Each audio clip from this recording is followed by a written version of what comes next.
So let me ask you a little bit about this new report, this youth pulse Yeah, study that you guys did with YLAC, because yeah, everyone's obsessed right now with the rise and rise of AI.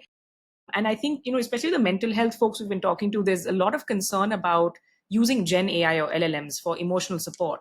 And you found that actually a majority of young Indians are already using AI for emotional support. Can you talk to us through some of those yeah. findings? No, absolutely. And actually, I'm glad the report is catching attention the way it is. We honestly did not expect that it will become such a big deal, but I was just on news the other day talking about it, and it's gotten very wide coverage as well.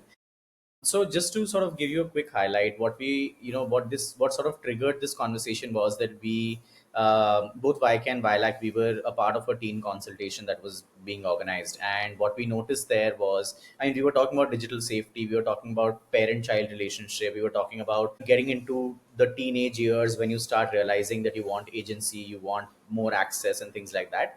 And one thing that very organically popped up was that a bunch of teenagers in that consultation automatically, organically started talking about how they confide in AI bots. That sort of triggered a thought in our mind. And this is not something that has been a new discovery. This is a global, discovery already. Harvard has done a study on it. There are many other institutions that have already talked about how AI builds social psychological dependence, as well. And I think we really wanted to understand this in the Indian context, because in India, parent-child relationships are very different from various other parts of the world. Here, the way you sort of deal with encounters with peers, with teachers, is also very different. So we wanted to dig deeper into that.